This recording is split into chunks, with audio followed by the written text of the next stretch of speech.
We are going to be making fufu from this soybean. Yes, it is a high fiber food, low calorie for people that are trying to maintain a healthy weight, and it has some protein. Okay, to get this done, you get your soybean, wash it properly, then cook it, boil it till it's soft. Then you peel off, like kind of peel off the back, remove the chaff, the excess chaff, then take it to blender and blend. Yeah, you blend it to a very smooth paste. Okay, if you're on a weight loss journey or you're trying to incorporate more protein into your diet, trust me, this fufu recipe is for you. It is very nice and it goes well with every kind of soup. Please guys, like this video, share it, drop in your comment section where you're watching from. All right, so you have to blend it to a very smooth paste, and this is it. I've already blended it, so I'm going to save it out. So to save it out, I'm going to get a sieve cloth. You can get a sieve cloth and just kind of tie it around the pot. I tied it around the pot, and that is where the milk I'm going to be getting from this is to be collecting. So I just take it bit by bit and I start saving. While saving it, you can go ahead and add some water if you feel you want to take out some of the milk more. Then again, I try not to sieve off all the milk completely because I want some protein to be remained in the soybean left over, as that's what I'm going to be converting to my fufu. So as you can see here, it's just perfect the way I want it. I didn't take out all the milk completely. So when I'm done, I'll go ahead and preserve just keep the milk. I'm going to be using it as soy milk. Yeah, it's going to be a drink. While I now convert this leftover the chaff. I don't know if I should call it chaff. Yes, that's what I'm going to be using as the fufu. So here it is. I've saved it out as I want it, and as you can see, there's still some kind of milk remaining. That's just how I want it to be. So I'm going to transfer it into my pot and add boiled water, very hot water. Just a very little quantity of water is okay, and I put on the fire and I start stirring it. As you stir it, as it heats up, you see that it begins to thicken out.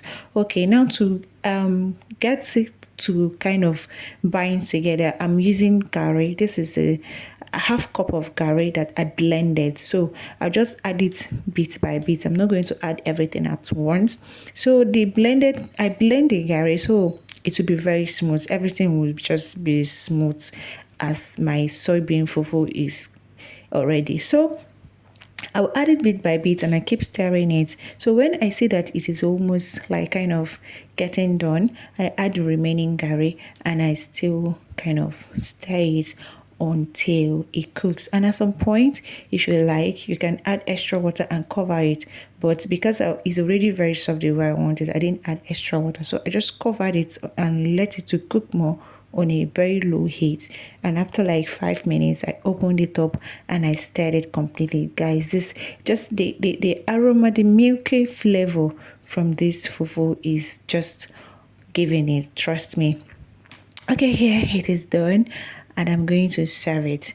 Okay, I don't really like wrapping hot food in nylon, so I devised a method to give my fufu a good shape and still practice a healthy lifestyle. I have this small breakable plate that I just put it inside just to help me to mold it. Yes, just mold it and give it a nice shape. So I'm going to be distributing it inside this plate. I put it and let it settle. Yeah, so this fufu I made was kind of 4 portions, so that is how I'm going to be distributing it into the plate, and I'll allow it to settle so it can easily come off and it will still have a very nice shape.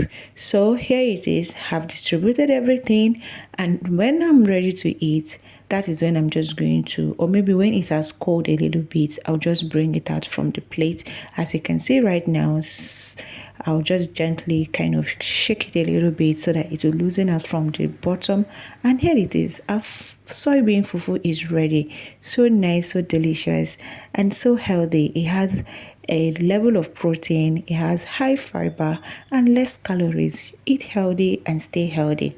Okay, see how it is on the hand. It is not sticky, not at all, and it's very filling. Like you just eat a little quantity and you remain full for the rest of the day. So this is another day that I prepared it, and I think I used okra soup to use it. Man, if you eat this with okra soup, you're just going to sleep like a baby, trust me. Okay guys, thank you for watching. Please follow my page on Facebook, subscribe to my YouTube channel, give this video a like, share, drop a lovely comment. Thank you.